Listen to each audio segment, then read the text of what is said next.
I'm Kyle Malnati, your host of the Calibrate Real Estate Podcast. At Calibrate, we exist to help people create generational wealth through real estate. My personal mission is to encourage, empower, and educate you by sharing best practices from business leaders that are proven winners.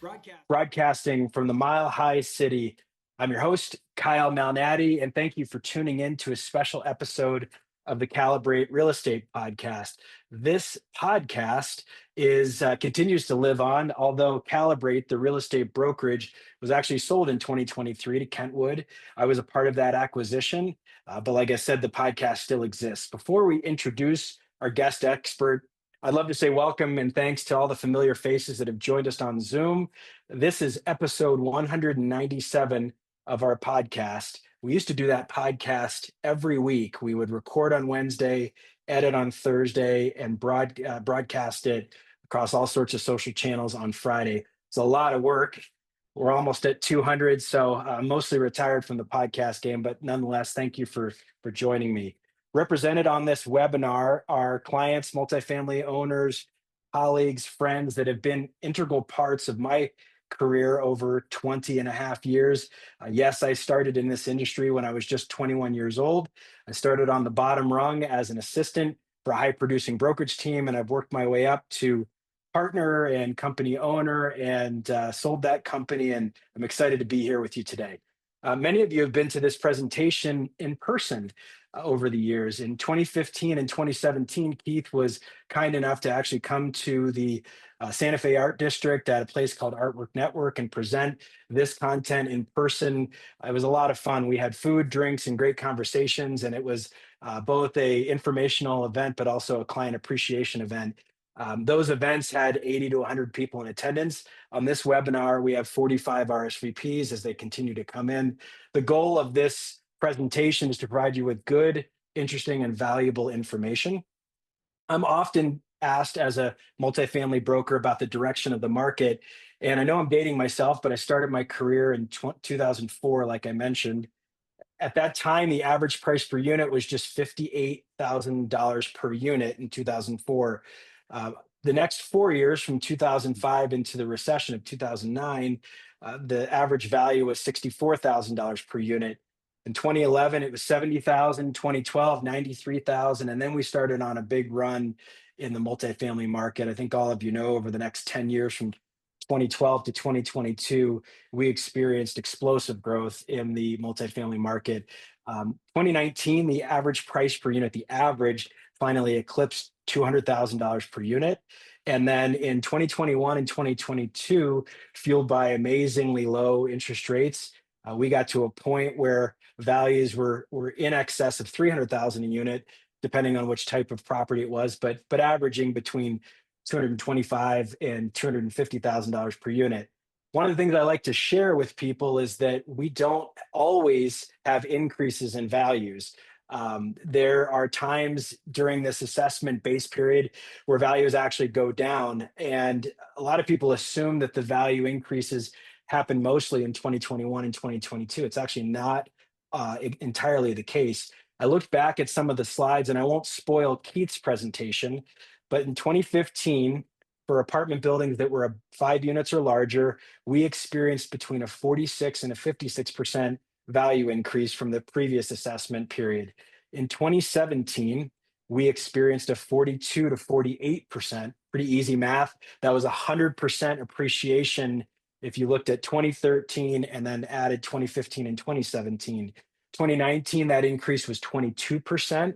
In 2021, surprisingly, and again, it's looking backward, the value increases were only 7 to 10%. 2023 was the bulk of that 2021 and 2022 transaction volume, and we had a 43% increase in the average 5-unit and above apartment building.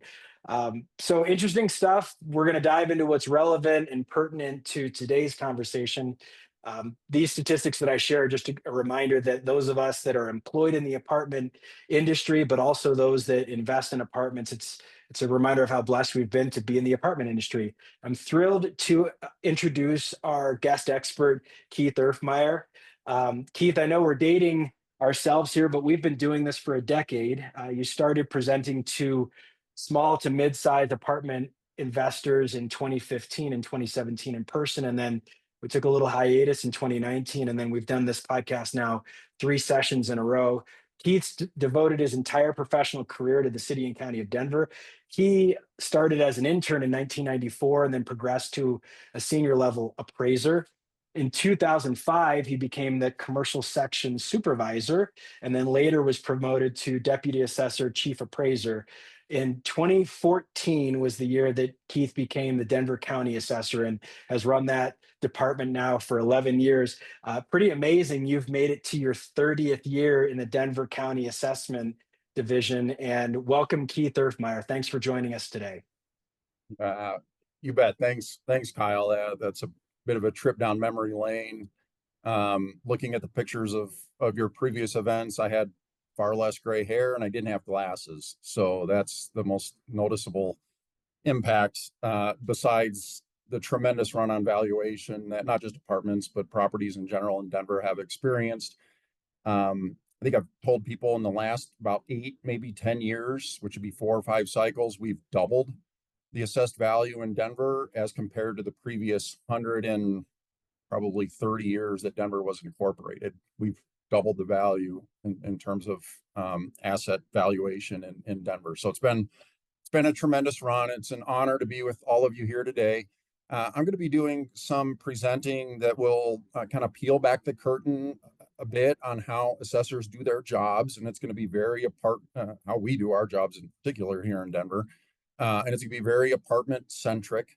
I'm also going to touch on some legislation that was passed last year that's going to affect this year's this tax year, which is next year's property taxes. And I'm also going to dive into mill levies a little bit, which are often very confusing, how they're set and what can and can't happen relative to mill levies. And the overall goal is really to kind of help you understand the entire assessment process, but we're going to focus mostly on the valuation aspect of it. So hopefully you can see my slides as I move them. Kyle, give me a nod if that's moved along. Okay. So the first slide here is just a very high level view of the entire cycle of how property taxes are determined. So if you look at the left side of the screen, the property valuation is what my office does, what all assessors in Colorado do at this time. We are commanded per statute to send out valuations no later than May 1st, which is why the timing of this is the way that it is. You will be getting your valuations next week from Denver or any other county for that matter in which you own property. At the top is the assessment rate. We're going to talk about that a little bit later, but that's the percentage of value that is eventually taxed. It's a statewide rate to keep things uniform. And then on the far right is the tax rate, commonly known as the mill levy, or mill levies that are aggregated and applied against the assessed value to determine what's at the bottom, which is the property tax bills that come out in the subsequent year. So these are the very high level steps in the property valuation cycle and taxation. So first of all, kind of some ground rules, if you will, or what I like to call assessment basics. We are heavily governed by Colorado revised statutes. Most of what we do, the vast majority of what we do is governed by that. When we do it, to a certain degree, how we do it, the appeal process, all of that is governed by statutes. And we do it every 2 years. Every assessor in the state does it. This isn't something that city council wanted us to do or that the boards of commissioners in other counties wanted us to do. Every assessor office has been working on this for several months now, culminating in the values that will come out. For this year, for 2025, the property value that we determine, which we often call the actual value, reflects the valuation date of June 30th of last year. Those that have heard this before, that are familiar with this, we're always lagging the market, in this case by 10-ish months. And then property taxes lag the notice of value. So another way to look at it is when you're paying taxes next year on any property in 2026, it's based on that property's value from roughly 2 years prior. That's just how the property tax system works. It's that way around pretty much the entire country. there's always a lagging effect. The base period, or the period of data, period of time from which we draw our data, is July 1 of 2022 through that same date, June 30th of 2024. That's where we get our, in terms of apartments in particular, all of our sales information comes from that period of time. Technically, the base period defined in statute is 18 months, but it does allow us to go back in 6-month increments. And assessors commonly do that to eliminate that 6-month gap, because otherwise we can sometimes get some really weird statistical things that occur without that 6-month gap. So we introduced that 6-month gap here in Denver. Another date to throw at you is what we call the assessment date. And that date is January 1 of each year. So January 1 of 2025, which considers the property characteristics as of January 1st. And this is kind of an important distinction. What was the property characteristics as of January 1st? And what would the value of that property have been as of June 30th, 2024? So think of it as the market as of June 30, 2024, and the physical characteristics of the property as of January 1st. The most common example of this is a house, a duplex, may not even exist as of June 30th, 2024, but by January 1st, the property might be 3/4 constructed. So we would consider the new construction that's in place as of January 1st, even though it wasn't there as of June 30th, but what would the value have been had it been there as of June 30th? The Colorado Constitution, not statute, Constitution actually requires all residential property, which includes apartments, to be valued exclusively by the market approach. We cannot and do not consider income or cost in what we do. And just to reinforce it, man, I hope I got all these dates changed in my slide deck. Otherwise, they're going to be 2 years off. But this one is right. June 30, 2024. Just to reinforce that, that's 10 months ago. I'll let Kyle opine later on whether or not the market has moved in the last 10 months, but we're agnostic to that. We don't care. We don't pay any attention to it. So if you remember at least one thing from this presentation, it's that date. This is kind of a graphical representation of the same. Our, what we call our study sales period, or our base period, is that green period of time. We can go back in 6-month increments into the previous study period, the previous base period, if we need to. We don't often do that here in Denver because we typically have plenty of data. And everything in the red beyond the appraisal date are sales, anything that's occurred in the last 10 months, we will use the next time around. So it's just this 2-year cycle that we go through that we're very accustomed to. And then also the assessment date of 1/1 of 25 is noted on there, which I hopefully adequately explained earlier. So what do we do? What do assessors do? We do something that's called mass appraisal. So unlike when an appraisal is done for financing or refinancing or something similar on a specific property, we don't have the luxury of that. So the IAAO, the International Association of Assessing Officers, yes, there is such a thing, does define it such as this. It's a process of valuing a group or a universe of properties as of a given date, June 30th, 2024, using standard methods and employing common data, which is the sales, and allowing for statistical testing. So we're going to kind of unwrap a lot of that. But basically what that is saying is that out of necessity, because we can't go to a property one at a time and appraise it as of June 30th, 2024, we just don't have the resources. We have to use mass appraisal to do that. We use models, and we're gonna unpack that. This also leads to a logical conclusion that we don't know everything. We don't know everything that's happening at properties, if there's disrepair, if there are external influences that are affecting the property, quite honestly, positively or negatively. So we do rely on the property owner, and there's an appeal process that I'll explain and talk about later to help us understand or let us know what we don't know. So we view this as a collaborative thing. We are not the big bad assessor. We like working with people, and we appreciate that. When people point out that we might have something wrong, we want to get it right, and we want to correct it. So we do mass appraisal. one of the foundational things of that, the common data aspect of that, is that we use sales to do that. We're directed by the Constitution to use the market approach, which is sales. So our staff here, we verify every one of the property transactions that occurs in Denver. We're directed to we qualify it as either an arm's length transaction, which is something that would represent market, something that could be used in the modeling process that I'll talk about here in a minute.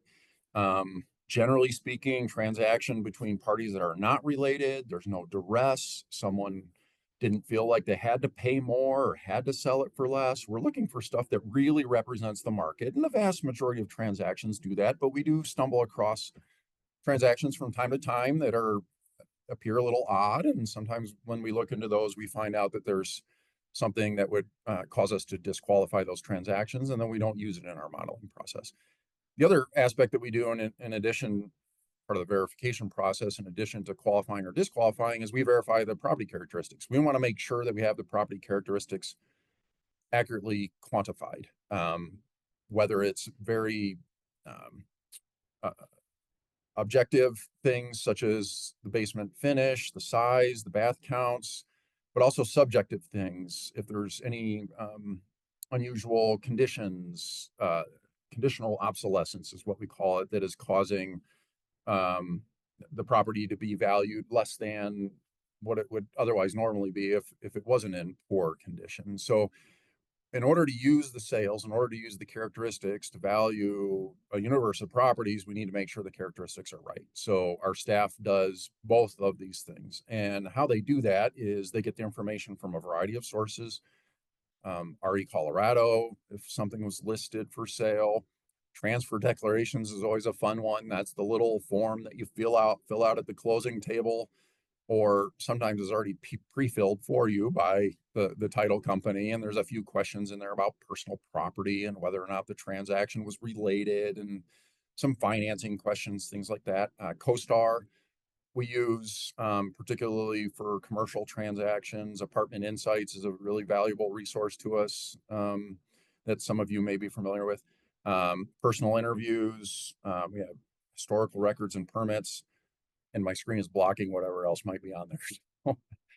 But to summarize that, we try and gather as much information from wherever we can in order to do what I described at the top, which is either qualified or disqualified, or to verify the characteristics.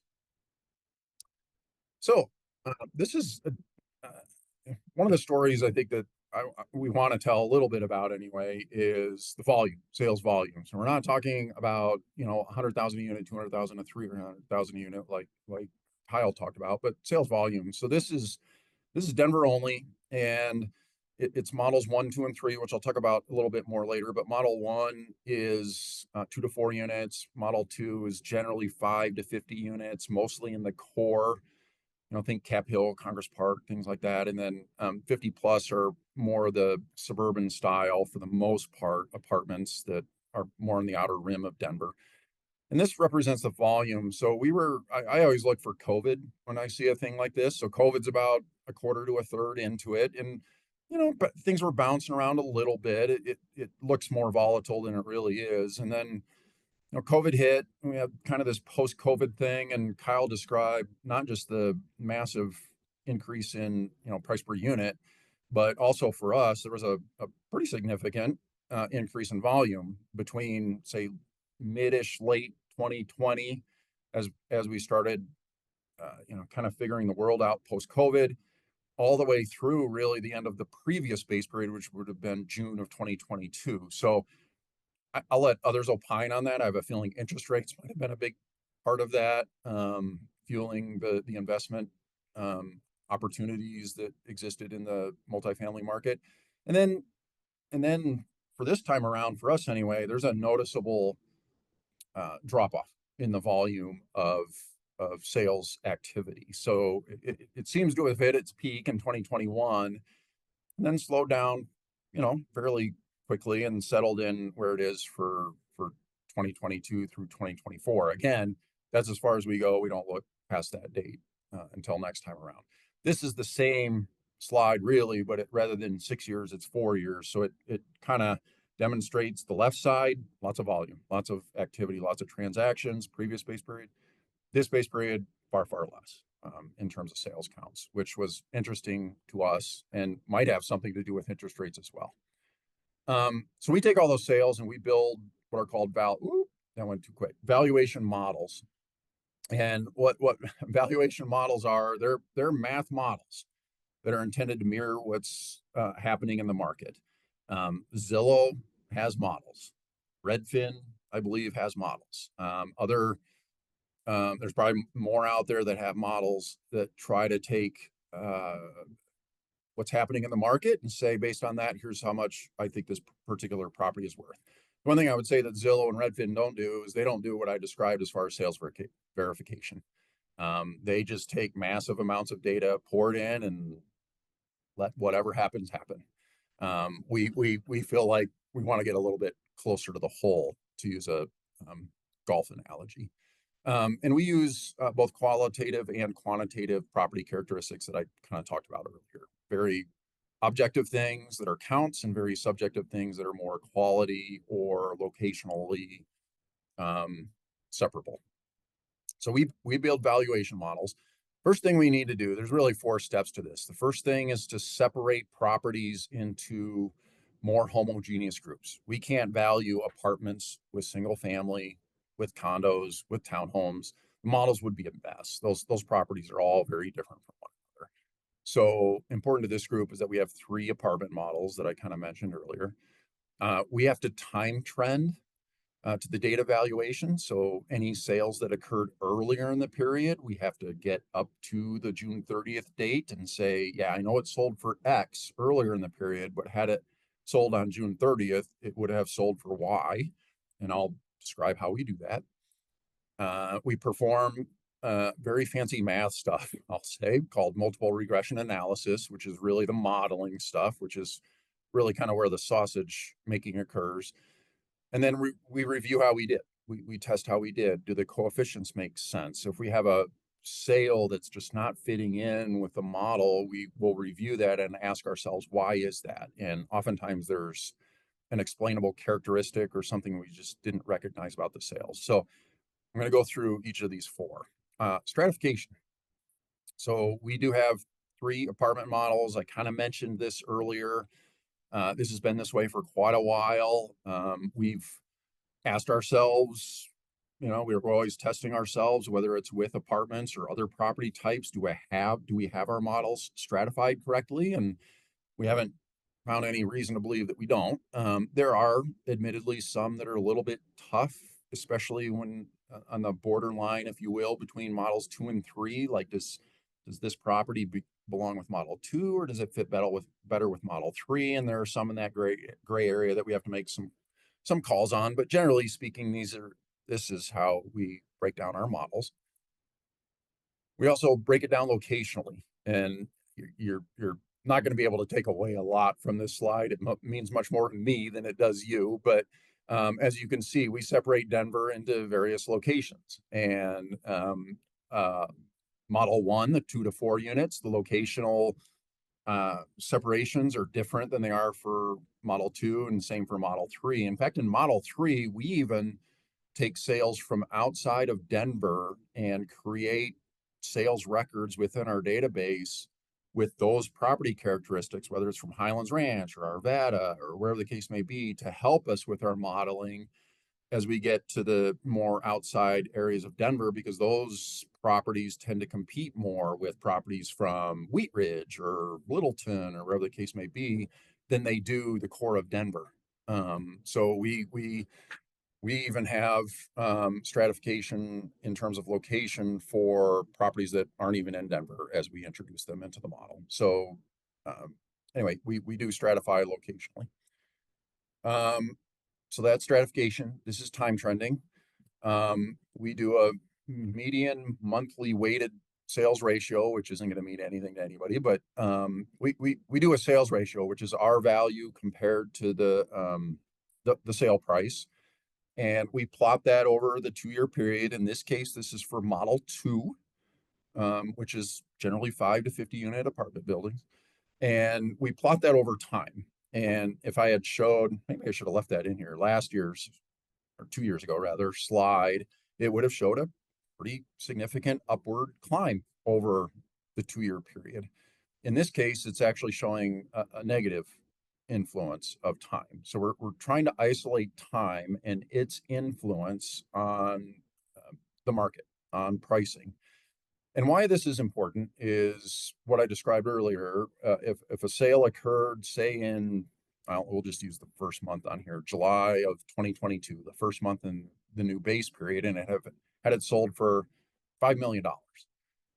Based on time and time alone, and what this represents, the trend that's demonstrated says negative 0.4% per month. We would take that $5 million sale, trend it to June of 2024, 24 months, and whatever 24 months times minus 0.4 is how much we would trend that sale down. Quick math, maybe 10%. So $5 million sale in our day and in our modeling would then be using 10%, a $4.5 million sale rather than 5 million. So we're taking time out of the model and we're adjusting every sale as if it had sold on June 30th, 2024 by trending whatever it did sell for per month. So this time around, negative. You nailed the process there. I might just interject for a moment and add on to your point. So that 9.6% reduction in that particular example, years prior, when we had explosive growth in the base period, the 24-month base period, the goal, if you were protesting or if you were trying to get the value right, was to find a comp that was very close to the end of the base period. And in Right. this particular period where we've got a decline in value, it sounds like it's going to be the opposite, where some of those sales that occurred in July, August, September, et cetera, of 2022 may actually have the more favorable time adjusting as you get towards the end of the base period. Yeah, I don't know if there's any real strategic advantage or disadvantage to picking where they come from. Later in the period is helpful. I would say this, 0.4% per month, up or down, is less volatile, there's less adjusting, if you will, than when it was 1% or even more than 1% per month. Then you just it's tougher to understand and it's tougher to perform than when it's flat. I think the good news here is, yeah, if someone says I've got a good comp, it's a block away. Hopefully we have it on our comp sheet, which I'll show you later. But in the event that we don't, someone could use that and time trend it this time around down, which only helps if someone is trying to offer that their property's been overvalued. We've done this with every sale already, so you'll see on the comp sheets. Well, I'll get into that more later, but yeah, there was a lot of emphasis on the further back you go in time, the more you have to time adjust. It's not quite as true this time around because the time adjustment is more subtle, I think. Okay, so the next step we do, what I described, is the funny math stuff. It's multiple regression analysis, and basically just uses all this data. And we're trying to predict a variable, in this case, the value of properties that didn't sell in addition to all the properties that did sell. And we're using that by developing what we call coefficients, which kind of represent how, I'll call it, a contributory value of characteristics of, in this case, apartments. So size per unit. How much does an extra square foot or 10 square feet or 100 square feet per unit add to a property's market value? What if the average baths per unit is 1.5 for one property versus 1 for another? Where's the property located? When was it built? Is it a walk-up type apartment versus a row hall, we call hall type apartment? trying to think of what else. What, where are the units located? Are any in the garden level basement or even in the basement versus above grade? So we collect all this data, and I'll show you an example of it in a minute, and we kind of put it in a pot, so to speak, and stir it up and say, okay, based on all this information, we're telling you how much all these properties sold for and the characteristics that contribute to that sale, and we're going to mix up dozens, even hundreds of sales. And what multiple regression analysis says is, well, the best fit, based on the best fit, here's how much the computer thinks each is contributing. So we can constrain things if it's not logical. And when we do that, it forces the model to look elsewhere and for that value. And we do this over and over and over again, while also looking at the outliers that I mentioned earlier, the things that don't fit, until we think we've gotten and arrived at the best model possible. And that is represented statistically. So this is kind of a hard concept to think about, but really market participants are doing this somewhat intuitively when they're thinking about buying or selling property. I bought this property for this much, but this one has some advantages, it has some disadvantages. Therefore, I think the value per unit on that one is X. We're kind of doing the same thing. We're just doing it with some very objective data and a computer that can quantify it much better than our brains can. This is an example of an output of that regression modeling. I think this is actually our apartment model too. And I don't know if this is all of them, but there's some variable names that you might be able to interpret. For example, the first one at the top is average BAS greater than 1. And I'm not going to dissect this whole thing. It would take way too much, but it means there are certain things on here that mean a lot to us in terms of the coefficient that it's producing. The F test is a measure of its relative importance in the model. There are some locational things on here, and there's tons of adjustments that are there that the computer is saying, here's where I think the value lies, whether it's parking or grade of property, locations, age, all of those types of things. So there'd be way too much to digest here, but this is kind of the output in terms of what we're doing. So how do we know how we're doing? Are we building good models, or are these crappy? So we do some statistical modeling that evaluates that. We're actually audited. A lot of people don't realize that. All 64 assessors are audited. In fact, we're audited every year to ensure our values are A, accurate, and B, uniform. So this measures really more accuracy in terms of the sales ratio. So the sales ratio I mentioned briefly earlier is R value versus the sales price. In this case, it's R value versus the time adjusted sale price. So using that $5 million example, if after all of this modeling, R value comes out to 5.1 million and time adjusted sale price is 5 million, that's pretty close. If our value is 5.1 million and the time adjusted sale price is 4 million, that's not nearly as close.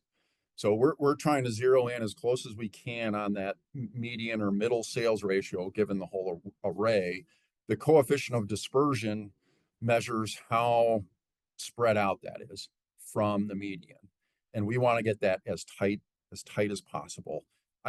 I often say, think of that as an error rate in terms of a percentage. How if we missed the bullseye, how far did we miss it by on each particular sale?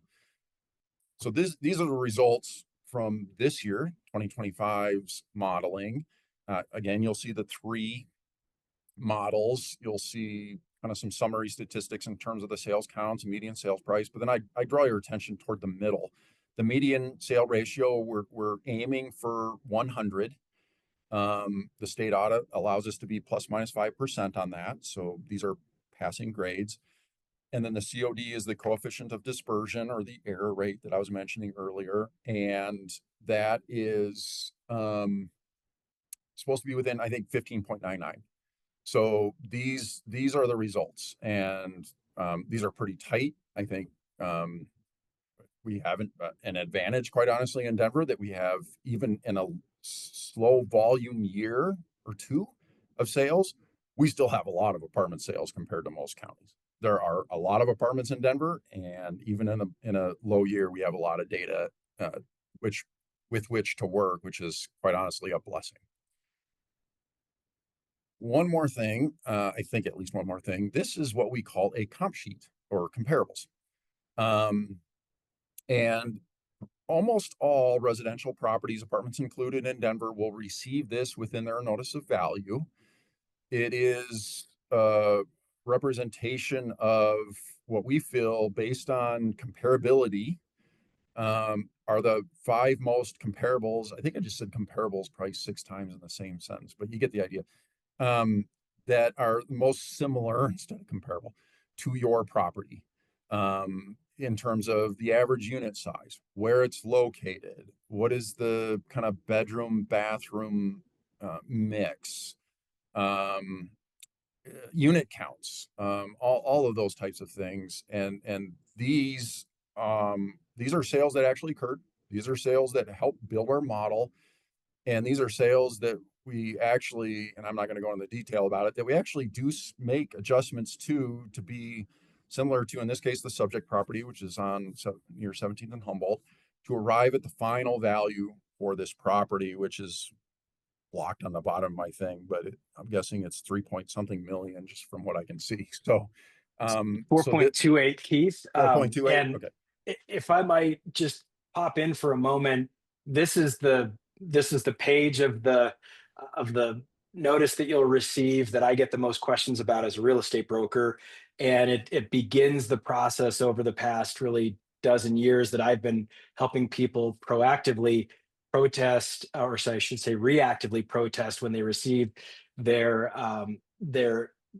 their information. There's a few things that are on this comp sheet that are important to point out. Most importantly, the neighborhood cluster and neighborhood group at the top, right under the addresses, that really determines a lot of how these comps come in the algorithm and the multiple regression analysis. And the things to pay attention to um, as it relates to apartments are the configuration, which is H for hall and R for row. Sometimes you may find that there's a building nearby yours that doesn't quite look or feel the same, but it's geographically close. And that'll be the point where we look and say, is there maybe a better comp that's in a different neighborhood within the city that still is a good fit? So this is a page that is really important if you're screenshotting anything, just to be aware of. And I'll let Keith get back to his presentation. Yeah. And I just check the time. I have a tendency to filibuster, so I'll move a little bit faster. And to that end, if we're presented with comps that property owners think, hey, they didn't use this one, we can do that. We can force it in. We can produce a different comp sheet and say, well, based on what you gave us, here's what it produces. So anyway, I won't belabor comparables too much because it sounds like Kyle's going to be talking to you about those. So okay, so what do things look like for 2025? We've done all this work. The prints are going in the mail. Everybody's going to be getting them. Well, I think we're mailing them on Monday. So not us, someone else, but you're going to get them next week. So just to kind of frame this, I want to give some context to what's happening elsewhere. Single family residences, condos, and townhomes, extremely flat. These are median changes. I would say by and large, Denver experienced +5, -5, if I were to put a bracket on it. I don't think that's going to be a surprise to a lot of people. Ever since June of 2022, things in the residential market have been pretty flat, little up, little down, but that's where it goes. Commercially speaking, I know that's not necessarily this group's swim lane, but it can be a competitor for investment funds in some cases. So offices, probably not a big surprise, have been hit the hardest, especially big ones, showing a decrease in value. And then we have some other sub-property types that are showing modest increases. For apartments, here's what we're looking at. Those smaller 1 to 4 units, and I won't even explain why there's one on there, but anyway, -18%. Model 2, which is probably the most common area that your investors are in, Kyle, is -8, and then the larger ones -15%. So as Kyle led in, we were seeing 40% and 30% and 20% increases over 2-year periods. This time around for apartments, we're going to be sending people notices with experiences that are much more like this. So how does that matter? And I'll let Kyle maybe put a finer bow on at the end if his perception of that and how that fits. Again, remembering that's the market as of June 30th, 2024, last year, 10 months ago, and the 2 years that led up to it. So how are taxes gonna work from there? So you maybe not, have heard that there's been now 2 special sessions to address property taxes, one in 2023 and one in 2024, which I hope there's no legislators on here. It just says that they can never get it right. Um, but, um, but nonetheless, lots of attention, lots of activity, lots of discussion around legislation for multiple years running. Called a special session last year. Here's the headlines. Polis faces growing calls to do a special session to stem. There were a couple of property tax measures that were going to be on the ballot for 2024, and he was facing calls to basically do something so those ballot measures go away. So he says, okay, I'll call a special session, second time in a row, 2024 on the heels of 2023, to combat, if you will, initiatives 50 and 108. Kind of more of an opinion thing. These are all Denver Post headlines. Could we end this? And the answer is maybe, if distrust and frustrations don't get in the way. Very next headline: tensions simmer as Colorado lawmakers gavel into second property tax special session. So much for distrust and frustrations not getting in the way.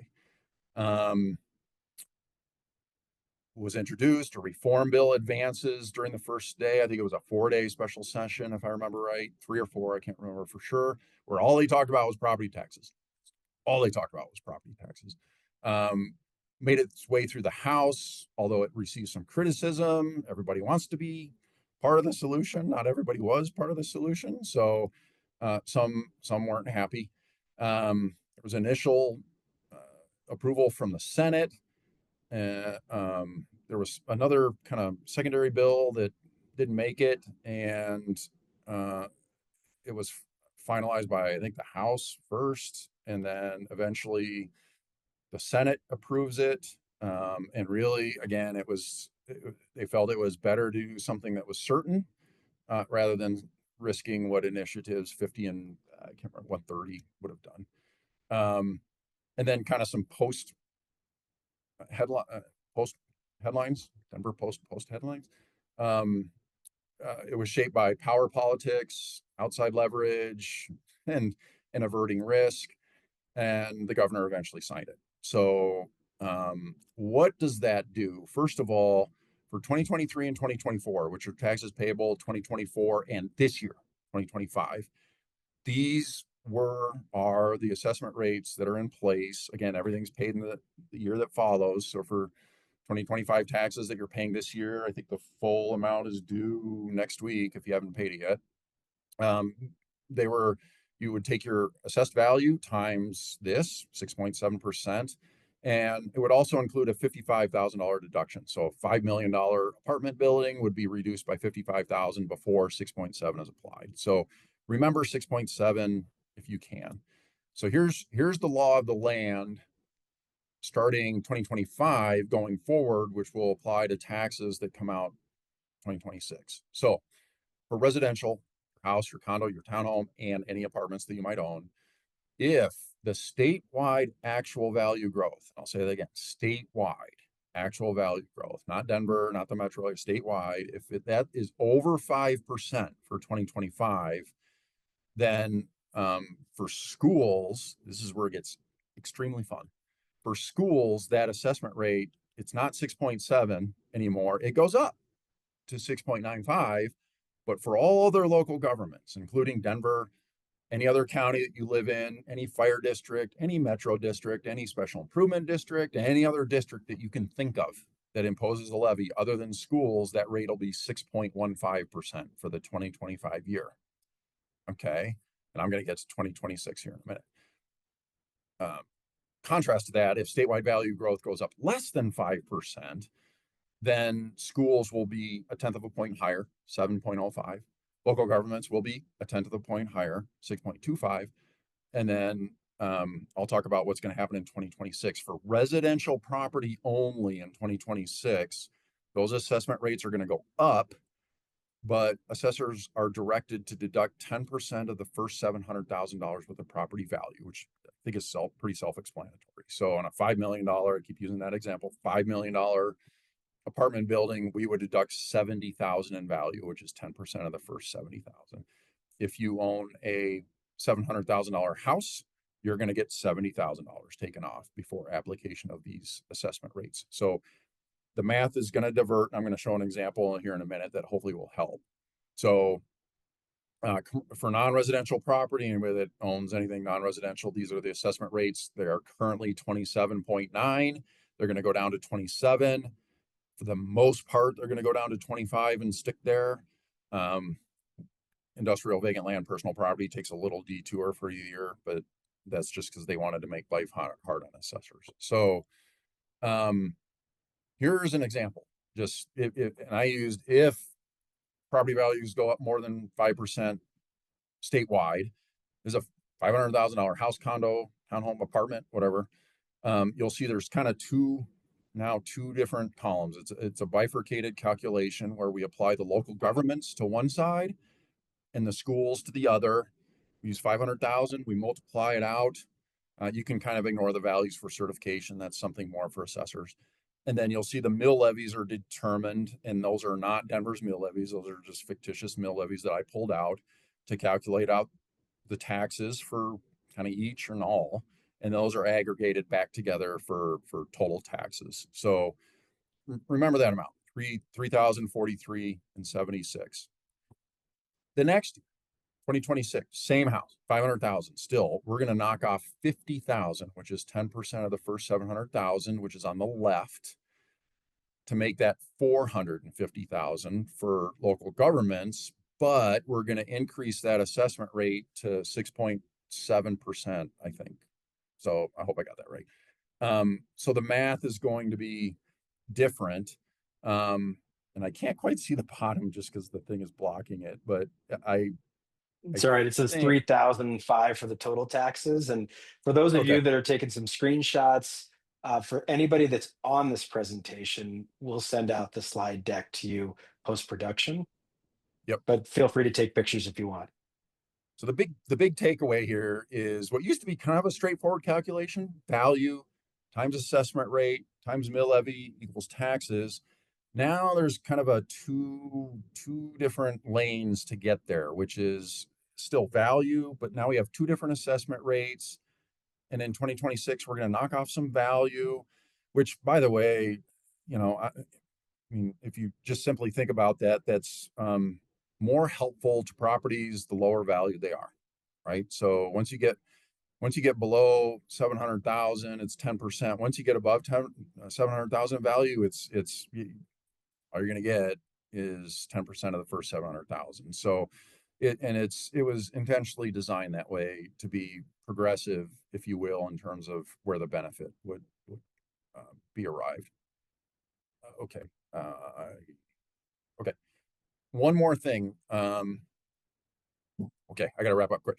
Revenue caps. So this is kind of, if everybody's heard of debrucing, I'll call this rebrucing, which it imposed revenue caps. It's an anti-spiking. So if values go up crazy, not on a specific property, mind you, but if property values go up crazy in a particular district or school district or local government, they're limited to how much they can collect. So if values go up in Denver some decade from now to the tune of 22% again, they can't collect all that. They're limited in terms of how much collection they can get, and they're limited to 12%. Schools are per valuation cycle. Local governments are limited to 10.5.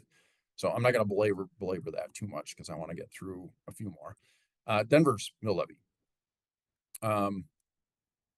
52.311 mills, that's not a percentage, mills, which is actually 2/3, about 67% of Denver's mills go to Denver public schools. So the vast majority of taxes, 1.3 billion dollars go to Denver public schools. The rest of it comes to the city and it gets separated out into a whole bunch of different places. But the important thing is some of those funds are capped, which is in the orange. Some of those funds are not capped, which is in the blue. The funds that are capped is similar in terms of its anti-spiking, and that it can only go up so much in a given year. In Denver's case, it's 6% plus local growth. So to a degree, for that portion of the mill levy, Denver's taxpayers are, I'll say, protected. Now, in a year like we've had, I already showed you the property value changes. It's not going to happen this year. Values didn't spike. So, but just to inform people that there is that protection out there, and various jurisdictions have this or something similar. But more importantly, I don't know if everybody recognizes what percentage of property taxes actually go to Denver public schools, which is 2/3. Appeals. Kyle mentioned appeals. I'm not going to talk about the top line. This is kind of the base period and assessment date that we've talked about previously. I did mention notices of value go out no later than May 1st. Appeals to the assessor, if desired, are due June 9th by statute. So they need to be postmarked, filed online, or even dropped off at our office by June 9th. We have until the 15th of August to respond. That's an NOD, which is a notice of determination. So assessors get all this information. We get lots of lovely letters from people telling us how well we did. Every once in a while, one telling us how well we did not do. And we work through those feverishly over the summer. My staff does. There's often over 10,000 typically of those, of all shapes and sizes and all varieties. If the property owner still isn't satisfied, the next process in Colorado is known as the County Board of Equalization, CBOE. Those property owners have roughly a month to appeal to that mid-September and tell us why. That the process is a little bit different, rather than assessors just reviewing that at our desks or coming out to see the property. CBOE hearings are conducted by hearing officers, which are independent of the city. We pay them, but they are appraisers in the field that come in and listen to each side and render a determination.